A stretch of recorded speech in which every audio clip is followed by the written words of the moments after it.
আজ ফাইনালি তোমাদের ছেলের চুল কাটা হচ্ছে। তোমাদের মধ্যে অনেকেই যে এত খুশি হবে আমি জানি। অনেকেই বলেছো, অপর্ণা কি হলো, এবার তো ছেলেটার চুল কাটো, কত বড় হয়ে গেছে। আসলে কি বলতো, ওই ছোটবেলাতে যখন আমি গপু মার্কা ঝুটি করতাম, আমার যে এত ভালো লাগতো, আমি এখনো সেই শখ থেকে উঠতে পারিনি, মানে আমার সেই শখটা রয়েই গেছে।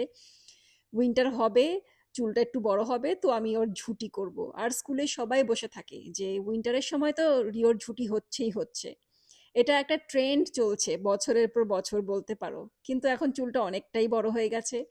আমার একটা ফ্রেন্ড আছে, ও হেয়ার স্টাইলিস্ট, ওই প্রত্যেকবার রিওর চুল কাটে, কিন্তু কোনো না কোনো কারণে দুবার অ্যাপয়েন্টমেন্ট করা সত্ত্বেও ও দুবারই ক্যান্সেল করলো। তো এখন চুলটা এতটাই বড় হয়েছে যে আমি ভাবলাম যে ঠিক আছে বাবা, আমিই কেটে দেই, কোভিডের সময় তো আমিই কাটতাম। টুকটাক কাজ আমি বহু বছর আগে শিখেছিলাম। কোনো শিক্ষাই কিন্তু ব্যর্থ যায় না, কোনো না কোনো সময় কিন্তু কাজে লেগে যায়। আমারও সেই অবস্থাই হয়েছে। তো বাড়ির টুকটাক এইসব পার্লার জাতীয় যেসব কাজ হয় আমি করে থাকি। এখন রিওর চুল কাটছি, কিছুক্ষণ পর দেখলাম ট্রিমারের ব্যাটারিটা মানে মানে শেষ হয়ে গেল। আর কপাল ভালো, এমন সময় শেষ হয়েছে যে 80% কাজ হয়ে গেছে, নইলে মুশকিল হতো।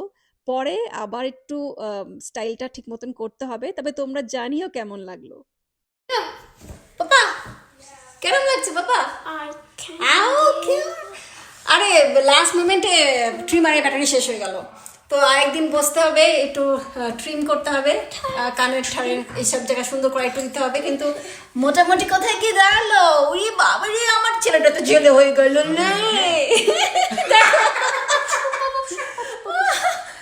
বাবলস বাবলস, হ্যাঁ যা, একদম একদম। কি ব্যাপার, তুমি তো ছেলে হয়ে গেলে বাবা। এই যা, কত চুল। হ্যাঁ, কে রে, লেখি তো, এই আমার ছেলে। এই মার, হ্যাঁ look at him.